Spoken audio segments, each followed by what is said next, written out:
12월도 이제 끝을 향해서 달려가고 있는 상황입니다. 새로운 한 주의 잠금 해제 시간인데요. 지난 금요일에 미국 증시가 혼조로 마감을 했듯이 오늘 국내 증시도 숨고르기 혼조세를 나타내고 있습니다. 코스피 지수는 2,560선에서 약보합권에서 움직이고 있고요. 코스닥 지수는 1% 이상 강한 모습 나타내고 있는데요. 오늘 시장에서 주목할 만한 포인트들 하나씩 파헤쳐 보겠습니다. 이 시간은 알파경제 김종일 이사님과 함께합니다. 이사님 어서 오세요. 안녕하십니까. 네, 먼저 머니맵 통해서 종목의 전반적인 흐름부터 체크해 보도록 하겠습니다. 머니맵 보시면 오늘 뚜렷하게 또 오르는 섹터가 2차 전지 쪽이 좀 오르고 있습니다. 포스코 퓨처의 에코프로, 에코프로 BM, 그리고 LG 에너지 솔루션, LG 화학, 포스코홀딩스까지 상승불 켜고 있고요. SK 이노베이션이나 삼성 SDI, LNF는 소폭 하락하고 있습니다. 오늘 반도체 쪽은 좀 쉬어가는 것으로 보이고 헬스케어 쪽에서 셀트리온 강세 나타냅니다. 삼성 바이오로직스, HLB 등등의 종목들도 빨간불이 보이고요. 그리고 로봇 관련주들도 상승불을 좀 켜고 있고 게임과 엔터도 괜찮은 흐름 보입니다. 그리고 섹터로 봤을 때 해운 섹터도 장 초반에 강한 모습 보여줬는데요. 오늘 개장 특징주 통해서 자세하게 알아보도록 하겠습니다. 자, 먼저 해운 섹터입니다. 이 수에즈 운하발해서 그 물류난이 또 우려가 된다. 해상 운임이 계속해서 올라갈 것이다라는 기대감 나오면서 오늘 해운주들이 장 초반에 크게 급등했다가 현재는 오름폭을 좀 줄였습니다. 이 해운주들 상승세 계속해서 이어질 수 있을지 어떻게 보시는지 궁금하네요. 네, 일단 해운주 상승이 이어지는 것 자체가 호재가 아닙니다. 그다음에 운임이 올라간다고 하는 것은 오히려 전 업종에 보면 마이너스죠. 네. 수출하는 대부분 종목군들의 3분기, 2분기 이익이 좋아진 이유가 뭡니까? 물류비 감소죠. 근데 물류비가 다시 급증한다면 전혀 좋은 뉴스 아니고요. 따라서 해운주들이 올라가고 있지만 그중에 또 수혜를 받을 수 있는 정도는 HMM 정도가 아닌가라고 보여지고 있고, 다만 HMM이 과거에 우리가 정말로 폭발했을 정도 그 분기 단위로 몇 조 원을 벌던 그 시대로 돌아갈 수 있는가? 불가능하죠. 물동량 자체가 그렇게 늘지 않고 있는 국면이고요.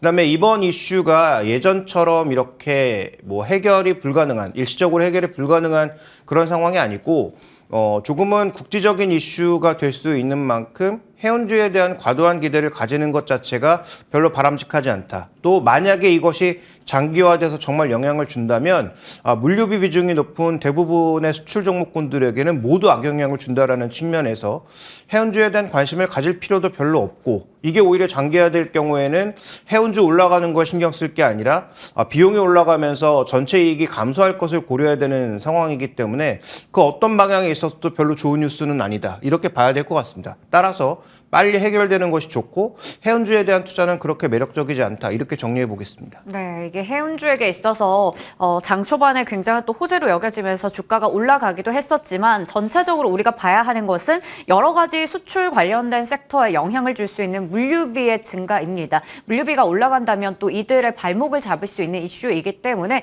이걸 우리가 좀 경계하면서 봐야 된다라는 말씀 주셨습니다. 자, 그러면 이번에는 개별 종목 질문 드려볼 텐데요. 삼성중공업이에요. 오늘 현재는 6% 넘게 밀리고 있고 장 초반에 8% 이상 빠졌었습니다. 이 LNG선의 화물창 결함과 관련해서 SK해운의 3,781억 원 정도의 배상 판결을 받으면서 오늘 주가가 많이 밀리고 있어요. 이거 좀 단기적인 이슈인지 어떻게 보세요? 네, 올해 연초에는 삼성중공업, 그다음에 최근에는 HD현대중공업을 조선업에 관련된 종목 중에서 긍정적인 종목으로 말씀을 드렸는데, 과거의 소송이 결국은 안 좋은 쪽으로 결론이 나면서 일시적인 비용을 덜어내야 되는 상황입니다. 그런데 아시다시피 이 종목의 수익성이 그렇게 좋지 않기 때문에 흑자 전환하는 건 사실이지만, 그렇다고 흑자 폭이 그렇게 크지 않은 상황에서 이 정도의 비용이 나가는 것은 실적을 둔화시킬 수 있다라는 관점에서는 부정적인 요인이라고 볼 수가 있겠지만, 그런데 근본적으로는 올해부터 이익 반전이 시작돼서 내년도에는 마진율 확장을 꾀하고 있는 상황임을 고려해 봤을 때, 저는 이걸 만약에 이번 분기 혹은 길어도 한두 분기 내에 만약에 비용을 덜어낼 수 있다면 이건 그렇게 큰 악재는 아니다라고 볼 수가 있겠고요. 다만 최근에 이제 시장의 수급이 얇아진 상황에서 이런 기술적인 급락이 나타나게 되면 단숨에 회복하기는 쉽지 않습니다. 그럼에도 불구하고 업황이 돌고 있고 내년도에 예상했던 대로 마진율이 넓어지는 상황이라면 주가의 큰 폭 조정은 오히려 매수의 기회가 될 수 있겠죠. 그래서 기존에 보유하고 계신 분들은 이익 관리를 어떻게 할 거냐, 정도를 보시면 되겠지만 지금 신규로 진입하고자 하시는 분들에게는 그동안 조금 뭔가 애매했는데 오히려 가격적인 매력도를 발생시키면서 진입할 수 있는 공간을 마련하는 게 아니냐라고도 볼 수 있는 만큼 추가적인 조정이 이어진다면 저는 뭐 매수 관점에서 접근해도 크게 나쁘지는 않다 이렇게 판단하고 있습니다. 네, 이게 또 우리가 알고 있었던 하나의 이슈인데 이번에 배상 판결이 나오면서 좀 일시적으로 악영향을 주고 있습니다. 하지만 지금 워낙에 업황 자체에 대한 긍정적인 모멘텀이 있기 때문에 가지고 계신 분들 입장에서는 이익을 이제 챙기는, 관리하는 관점에서 보시고요. 오히려 또 가격 매력이 발생한 만큼 신규 접근도 가능하다라고 정리해 주셨습니다. 그러면 오늘의 잠금 해제 종목도 하나씩 풀어볼 텐데요. 첫 번째 종목은 덕산 네오룩스입니다. 지연된 모멘텀이 실현될 수 있는 이제 올해 말부터 해서 내년이 될지 지켜보도록 할게요. 첫 번째 투자 포인트, 올해 최악의 실적을 기록했죠. TV 쪽의 출하량도 좋지 않았고 뭐 IT 쪽의 수요 회복도 원활하지 않았습니다. 네, 원래 이 종목이 기대했던 건 뭐였냐면 TV는 계속 올라간다. 그다음에 IT 부품 쪽, 그중에 IT 제품 쪽에서도 애플이라고 하는 전 세계 시가총액 1위 종목의 모멘텀이 붙으면서 실적이 증가할 거라고 봤는데 웬걸 작년 연말에 제대로 재고 소진 못하면서 1분기 실적은 말 그대로 최악. 그래서 네. 이익률이 아무리 못해도 20% 이상을 영업이익률을 꾸준하게 내던 회사가 갑자기 영업이익률이 거의 제로 수준으로 떨어지는 최악의 상황을 맞았던 거죠. 그러면 2분기, 3분기에는 과연 뭐 빠른 회복을 보였느냐? 어느 정도의 회복을 보였는데 이 종목이 기대감 때문에 주가 자체가 워낙 높았기 때문에 이런 회복에도 불구하고 한번 훼손된 성장 스토리는 쉽게 올라갈 수 없는 상황이 되었던 거죠.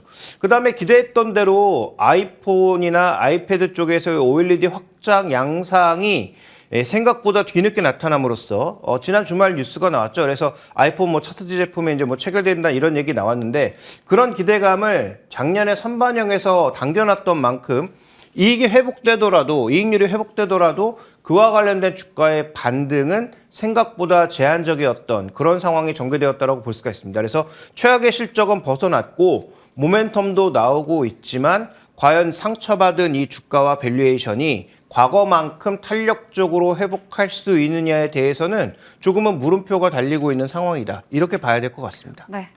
이렇게 분기 실적의 추이만 보더라도 올해 정말 최악이었다라는 게 뚜렷하게 확인이 됩니다. 하지만 내년부터 이게 좀 점차적으로 회복될 것이다라는 기대감이 있는데 그러면 이 회복의 시기를 뭐 내년 1분기 이렇게 좀 잡아봐도 될까요? 네, 1분기는 힘들다고 봐야 되겠죠. 왜냐하면 지금 애플의 뭐 신제품 나와서 신제품이 막 활발하게 나오는 시기, 그 다음에 아이폰보다는 조금 더 큰 아이패드 쪽에서 OLED가 선정이 되면서 네. 마진율이 높아진다라고 하는 것이 기본 가정이었기 때문에 그 부분을 봐야 되고요. 가장 문제가 되고 있는 것은 저 TV 부분이 아닌가 생각됩니다. 그러니까 올해 TV 부분의 성장, IT는 급격한 축소, 이게 이제 충격 요인이었잖아요. 그럼 내년도에 기본적으로 가정하고 있는 것은 TV는 완만한 속도의 상승, 그 다음에 IT 쪽에서 회복을 보고 있는 거고, 그 다음에 만약에 이 종목의 밸류를 높이려면 바로 이 부분이죠. 내후년 2025년도에 TV가 이만큼 늘고 라는 전제. 네. 그러니까 IT 내구재가 2021년도, 22년도에 많이 소비가 됨으로써 추가적으로 이제 지연된 IT 내구재 소비가 언제 나올 거냐가 관건인 건데 이쪽에 늘어나는 것은 이제 오늘 뉴스도 나오고 했으니까 대부분 기존 가정으로 받아들일 수 있는데 이게 이만큼 확장할 수 있느냐가 앞으로는 중요한 관건이 되겠죠. 그래서 지금 LG전자의 TV, 그다음에 삼성전자의 TV의 OLED의 추가적인 확장, 이런 것들이 좀 공격적으로 나타나고 또 상대적으로 지금 뭐 판매량 기준에서 많이 올라오고 있는 중국의 저가 TV 쪽에서도 OLED 같은 것들을 적극적으로 이렇게 채택해 나가는 양상이 나타나야지만 이 종목이 과거에 누렸던 그런 영광 수준까지 갈 수 있지 않나, 저는 이렇게 좀 판단하고 있습니다. 네. 고객사 쪽에 TV OLED 관련된 이 패널의 채택 확대 그리고 중화권의 회복 이러한 부분들이 좀 붙어줘야 된다라고 얘기 주셨어요. 내년에 그러면 회복이 된다라고 이제 가정을 하면서 이 부분을 고려했을 때 현재 밸류에이션 판단 어떻게 할까요? 네, 그 중국과 관련된 부분들, 그 다음에 IT 쪽과 관련된 부분들에 있어서 일관되게 드리는 말씀은 예전에 저 높았던 고점의 달성은 단기간엔 불가능하다라는 말씀을 반복적으로 드리고 있습니다. 저 때는 유동성도 많았고 시장의 기대도 높았고 따라서 상대적으로 밸류를 거의 극한으로 끌어올릴 수 있었던 시기라는 거죠. 그래서 어설프게 저 고점을 노리는 전략은 제가 보기엔 100% 실패한다라고 보고 있고, 다만 이 회사의 전반적인 매출과 이익의 성장이 내년 내후년에 나타나는 것을 가정해서 내년도의 실적을 기저로 해서 밸류에이션을 계산해 봤을 때 현재 지금 PE 관점에서는 뭐 한 25배에서 7배 사이, 그 다음에 PB 관점에서는 지금 한 3배 내외에서 움직이고 있습니다.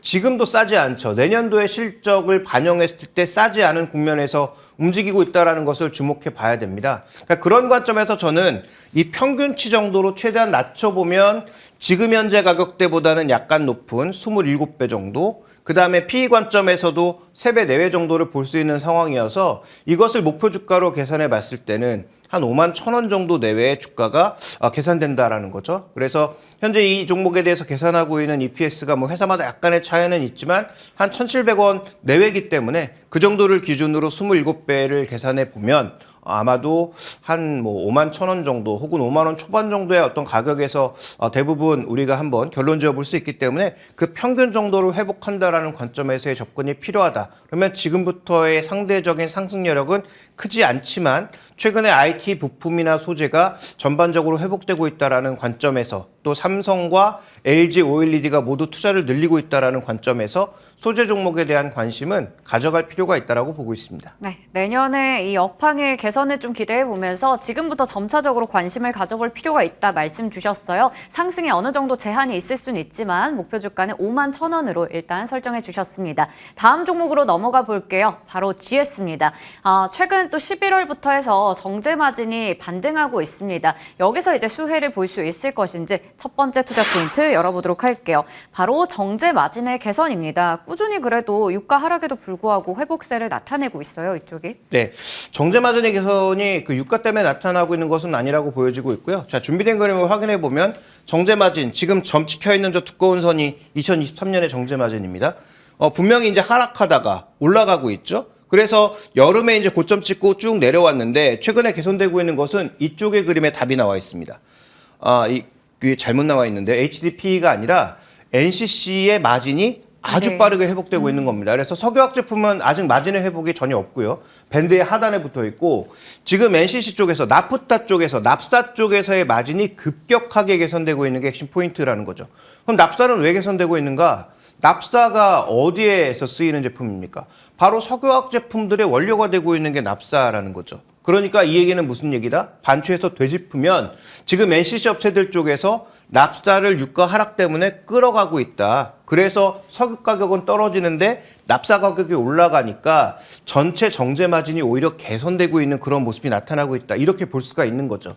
따라서 지금 석유화학 제품들이 추가적으로 안 팔리거나 석유화학 업체들이 지금 NCC 나프타 분해하는 업체들이 땡겨가고 있는 이 나프타의 수요량이 줄어들면 이것도 다시 줄어들 수 있기 때문에 변수는 있지만 현재 나타나고 있는 이 개선세가 적어도 뭐 1분기 정도 더 이어지는 양상으로 간다면 적어도 4분기, 내년 1분기 정도까지는 실적이 좀 회복되는 측면으로 볼 수가 있기 때문에 저는 뭐 그런 관점에서 뭐 GS의 전반적인 실적 포인트 나쁘지 않다. 이렇게 좀 판단하고 있죠. 왜냐하면 지금 뭐 GS 그룹의 전체적인 이익이 좋지 않은 상황에서 3분기 그나마 선방할 수 있었던 것은 GS 칼텍스의 이익 때문이었거든요. 그러면 GS 칼텍스의 이익이 여기서 나오니까 이런 부분의 개선은 충분히 의미 있는 시그널로 우리가 받아들일 수 있지 않느냐 이렇게 판단하고 있고 현재 주가가 아직도 낮은 상황이기 때문에 뭐 배당 수익률 기준에서도 여전히 좀 매력적인 그런 위치에 있어서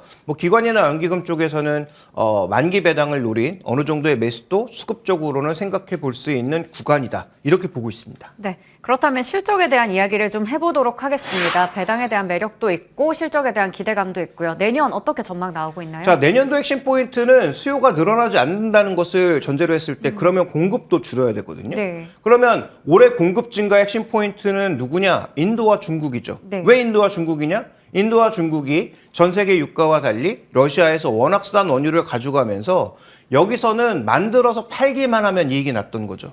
그러니까 중국과 인도가 계속 캐펙스를 넓혀가면은 더 낮은 가격으로 밀어낼 수 있었기 때문에 우리나라 석유 제품의 전체적인 수출이 줄어들 수밖에 없었던 그런 상황입니다.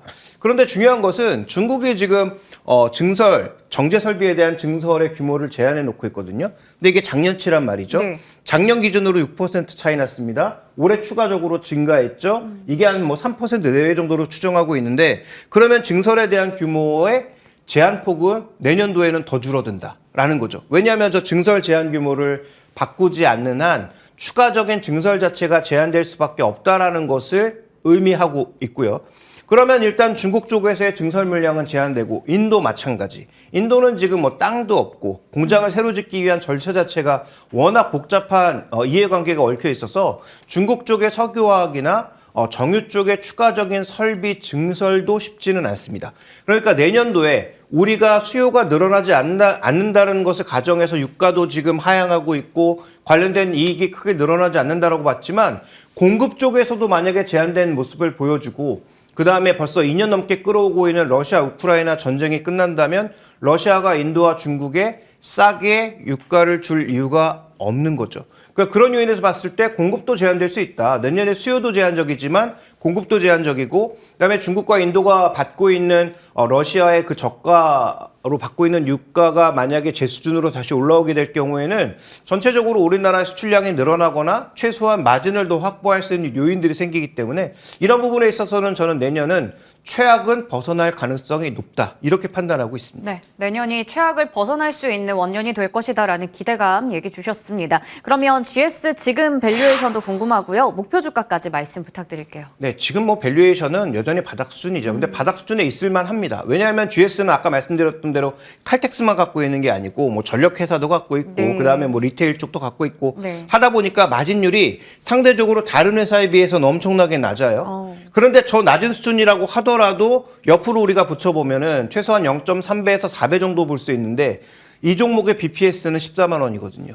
근데 현재 주가가 0.3배에서 0.4배 정도의 수준에 굉장히 답답한 수준에 계속 머물러 있다는 거죠. 그래서 이 종목 제가 아마 8월에 한번 말씀드렸던 것 같은데 그때보단 주가가 올라왔지만 그럼에도 위쪽으로 갈 수 있는 여력은 충분히 존재한다고 저는 판단하고 있고 그러면 저는 충분히 0.4배까지는 너무 부담스럽다고 한다면 0.3배만 봐도 5만 원 이상의 주가는 우리가 충분히 생각해 볼 수 있는 그런 상황이라는 거죠. 그래서 최악을 고려한다고 하더라도 이 종목의 BPS에 0.3을 곱하면 5만 2천 원 정도 내외가 나오기 때문에 저는 그 정도의 가격의 상승은 충분히 가능하다라고 보고 있고 내년 연초에 배당락으로 만약에 주가가 빠진다면 그때는 오히려 매수의 기회가 되지 않을까. 그래서 신규 매수를 생각하고 계신 분들은 배당락 이후에 기존에 보유하고 계신 분들은 적어도 PB 한 0.3배 정도의 수준까지의 반등을 기대해 보시는 게 저는 좋다라고 보고 있습니다. 네, 지금 자리는 이제 저평가 구간이다 말씀 주셨고요. 보유하고 계신 분들께서는 5만 2천 원 정도의 목표 주가를 설정해 보고